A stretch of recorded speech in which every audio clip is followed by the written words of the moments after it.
Hey there, it's time for another Devil's Due movie review, and this time we're going to talk about the movie Ravenous from 1999. It's October, figure it needs something a little scary. So, Ravenous, 1999, $12 million budget, made $2 million at the box office.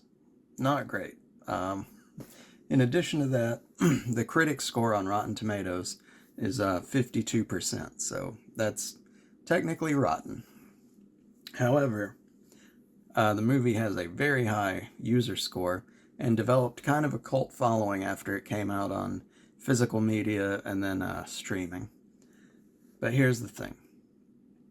The reason I think it didn't do well is it was a period piece set in California in the mid 1800s. On top of that, it was extremely gory, a horror film with a dark sense of humor.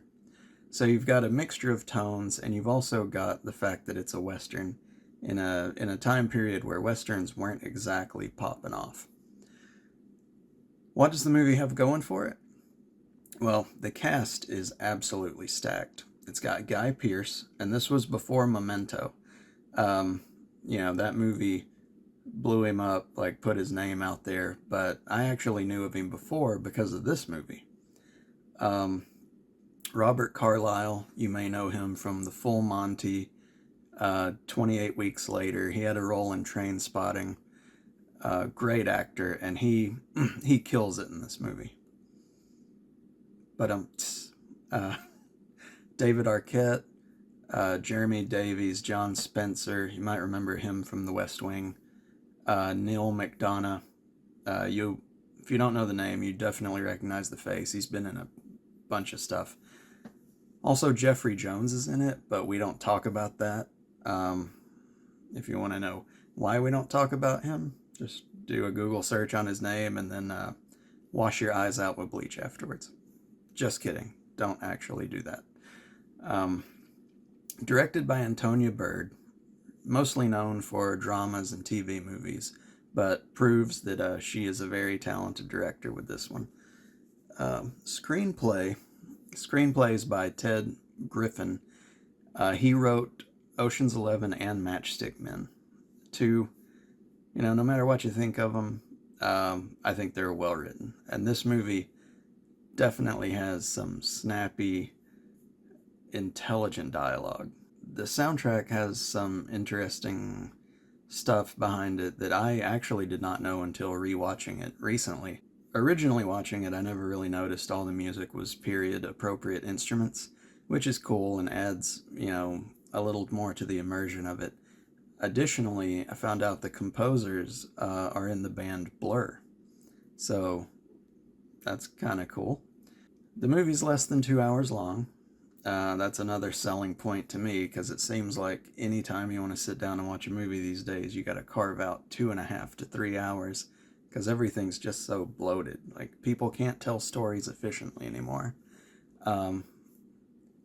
This movie has a little bit of setup, and then it gets into it pretty quickly, and doesn't really let up till the end. But I guess now's the point where I tell you the plot. This movie's about cannibalism. A Western dark comedy / horror about eating people.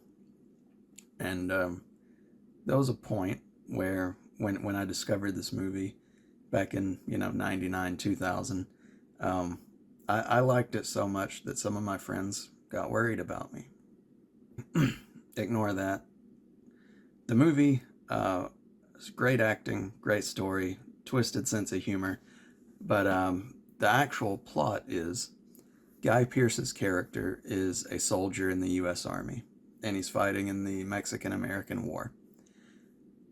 He is a coward, portrayed as a coward through most of the film, and he manages to accidentally become a hero in a battle. And because people know the truth behind the scenes, they don't want to actually reward him too much, but because he kind of saved the day in a fashion, he has to be publicly applauded. So they give him an award, and then they send him out to a remote fort that nobody really wants to go to. And that's where you meet a bunch of the other cast, a bunch of other soldiers stationed out there. He settles into his new routine for a little bit, and a guy shows up with a story of getting lost in the mountains and having to resort to cannibalism to survive. One of the Native Americans that hang around the fort tells the story of the Wendigo, and in this telling of the story, when you eat the flesh of someone, you gain their strength and their power. This leads to a bunch of people eating each other in an attempt to become the strongest.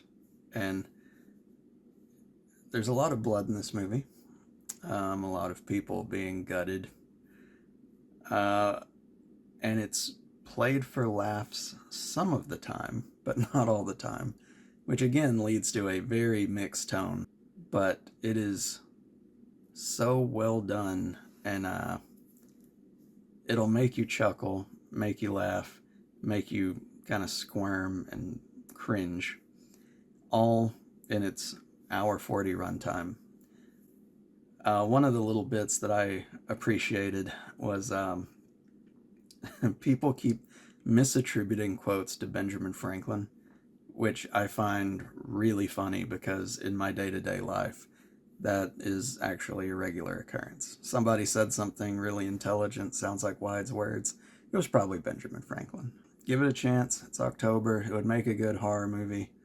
Yeah, just probably don't eat after